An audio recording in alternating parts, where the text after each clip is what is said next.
I used to think betrayal would announce itself. A slammed door, a confession in a shaking voice, something dramatic enough to match how much it hurts. I was wrong. Mine arrived in the most boring way possible, as a spare key I found in a coat pocket that didn't belong to any door in my house. My name is Emily Carter. I'm 45. I've spent the last 21 years married to a man named Desmond, raising 2 children in a quiet Ohio suburb, running the kind of life that looks, from the outside, like it's been done right. 2 cars in the driveway, a dog named Biscuit, a husband who golfed on Saturdays and complained about his knees and told everyone at church how proud he was of his family. That key changed everything. This is the story of the 31 days between finding it and the night I made sure Desmond never controlled a single version of our story again. It was a Sunday in October, the kind where the leaves had just started turning and the whole street smelled like someone's fireplace. Desmond had come back from what he called a guys' golf weekend with 3 friends from the plant where he works as a regional manager. His duffel bag sat by the laundry room door, and I was doing what I always did, turning pockets inside out before a wash so I wouldn't ruin another load of laundry with a stray receipt. In his grey jacket pocket, tucked behind a crumpled parking stub, was a key. Small, brass, nothing special, except for one detail. A little rubber tag looped through the key ring that said in faded Sharpie, Unit 14. We didn't own a Unit 14 anything. No storage unit, no rental property, nothing. I stood there in the laundry room holding that key for what felt like a long time. My first instinct, the old instinct, the one built over 2 decades of trusting him, was to assume there was some boring explanation. Maybe it was a friend's key. Maybe it was for something at the plant. I almost put it back. But something in me, some quiet, tired part that had maybe been paying attention longer than I'd admitted, told me to keep it instead. So I did. I zipped it into the inside pocket of my purse, where it sat for 4 days while I decided what to do about it. On day 2, I looked through his phone while he showered. Something I had never once done in 21 years of marriage. His messages were mostly boring. Work, fantasy football, a group chat with his brother about a fishing trip. But one contact caught my eye, a name saved simply as T Property in D, with a thread of text stretching back 9 months, mostly logistics. Rent's due the 1st. Can you swing by and check the thermostat? It's acting up again. Same time Thursday, property management. For a Unit 14 I'd never heard of. Renting from a woman he'd saved only by an initial. I didn't confront him, not yet. I've learned since then that the moment you confront someone, before you understand the full shape of what you're dealing with, you hand them the exact amount of time they need to build a better story. So instead, on day 3, I did something I'm not proud of and don't regret. I followed him. He told me he was heading to the hardware store on a Thursday evening. Instead, I watched his truck turn the opposite direction, toward the newer apartment complex on the edge of town, the one with the beige buildings and the sign that said, now leasing, Willow Creek Residences. He parked, walked up an exterior staircase, and let himself into a door marked in gold numbers 14. He had his own key. He didn't knock. I sat in my car across the parking lot for 40 minutes, engine off, hands in my lap, watching that door like it might explain itself. It didn't need to. I already understood enough. I drove home before he did and acted like nothing had happened, which by that point I had gotten unnervingly good at. That night, I lay next to him in bed, listening to him breathe, and made a decision that would define the next month of my life. I was not going to react. I was going to document the next morning. I called my cousin Willa, a paralegal 2 states away, who has never once minced words with me. I told her everything, the key, the apartment, Unit 14T, from property management. Emily, she said, before you do anything else, you need 3 things. A lawyer, a separate account he doesn't know exists, and proof, real proof, not just a key in a coat pocket.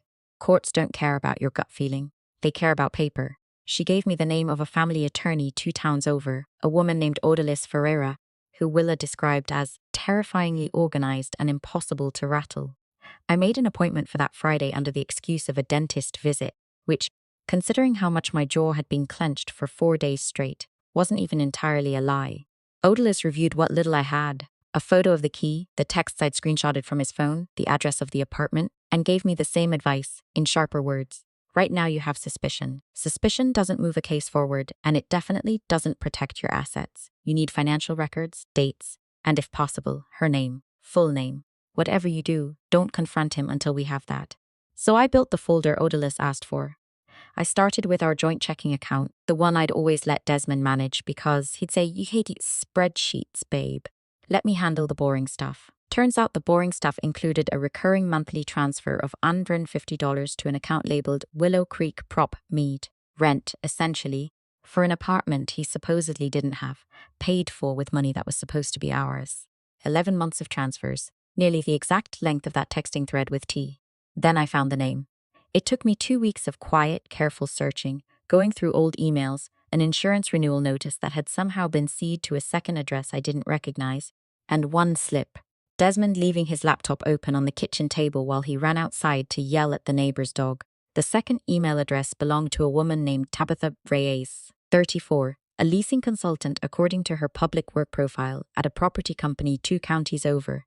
The same company that managed Willow Creek residences. He hadn't just been renting an apartment. He'd found her through her job, and Unit 14 had likely become their unit within weeks of meeting. I photographed everything methodically, the transfer records, the email chain, a printed copy of Tabitha's public profile photo for identification purposes, the parking stub from his coat pocket that first started this, and the key itself, which I now kept in a small drawstring pouch in my glove compartment, like it was something dangerous that needed to be contained. I didn't cry while I did any of it. I promised myself I would eventually on my own schedule, just not yet. The hardest part of those 31 days wasn't the evidence.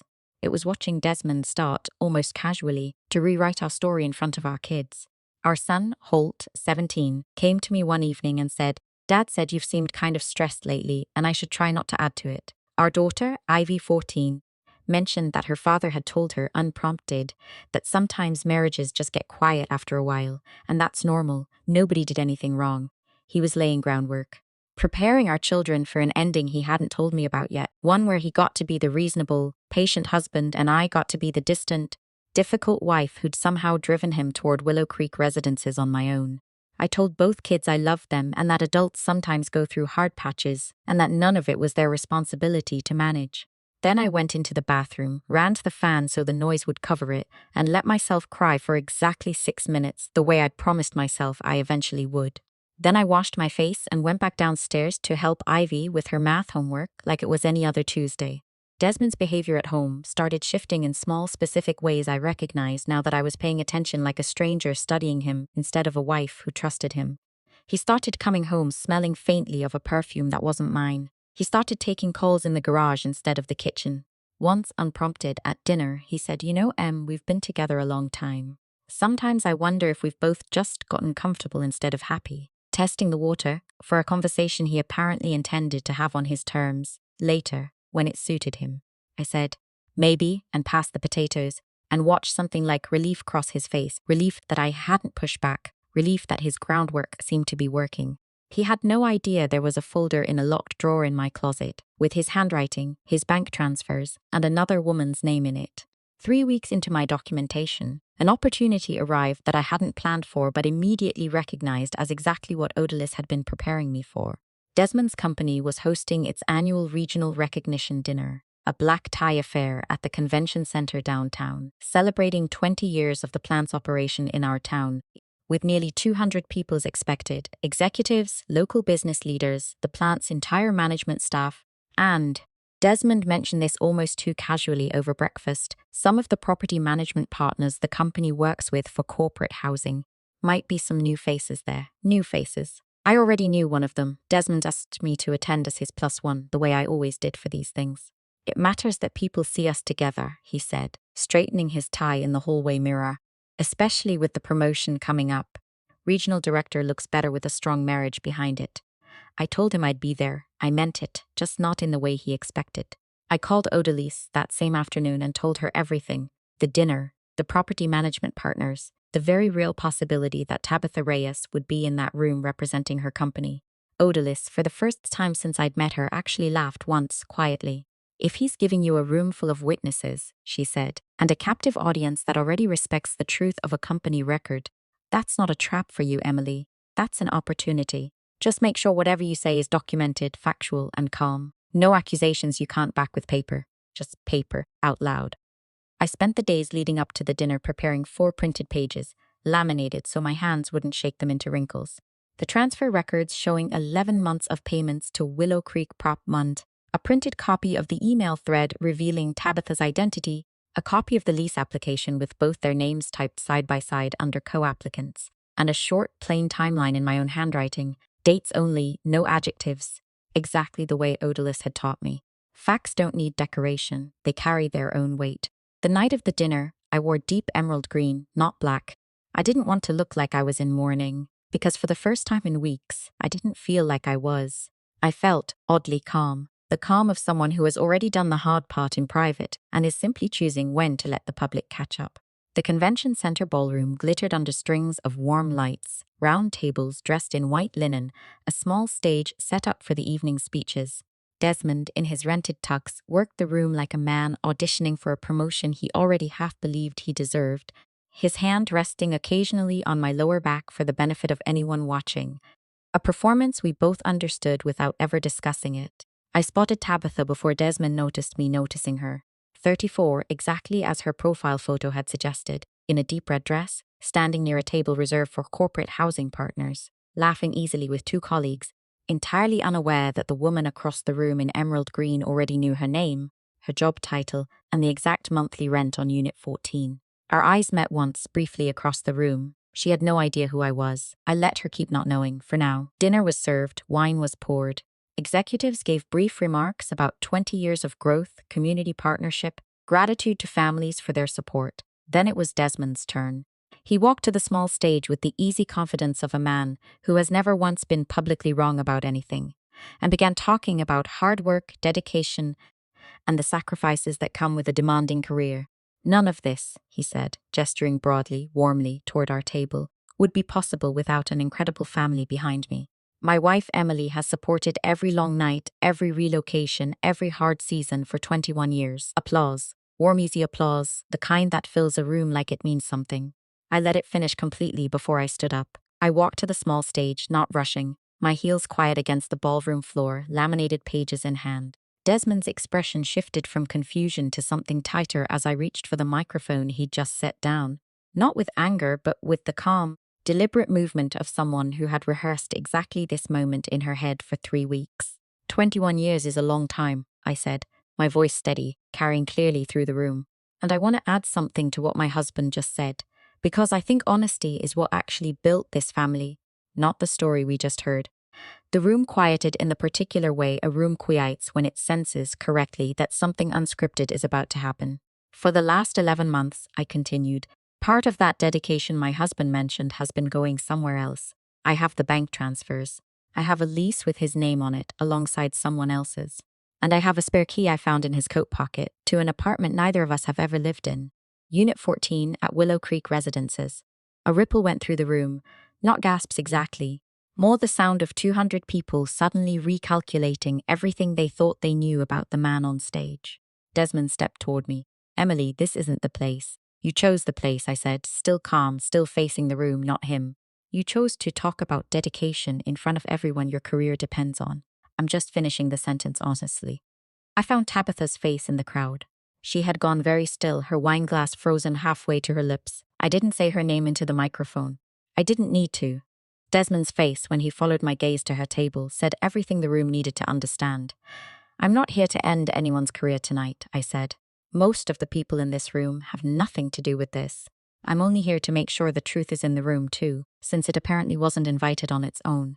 I set the 4 laminated pages down gently on the podium, not thrown, not dramatic, just placed the way you'd set down something that had already done its work simply by existing, and I stepped back from the microphone.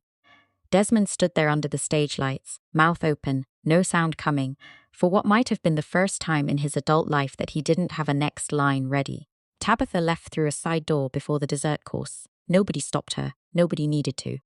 I walked back to our table, where Holt and Ivy, who I hadn't realized had come to sit with us for dessert after their own dinner at the kids' table, sat frozen, piecing together in real time a story I'd shielded them from for 3 weeks. Ivy's eyes were wide and wet. Holt's jaw was tight in a way that reminded me painfully of his father. I sat down beside them, took each of their hands, and said quietly, "We're okay. I promise you, we're okay." I'm not sure I believed it completely in that moment, but I needed them to hear it steadily, the same way I'd needed to say it to myself for 3 weeks straight.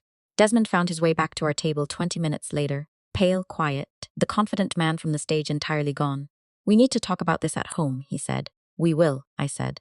Just not tonight. Tonight belongs to the kids and me. Holt drove us home in Desmond's truck, since none of us particularly wanted to sit next to him for the ride.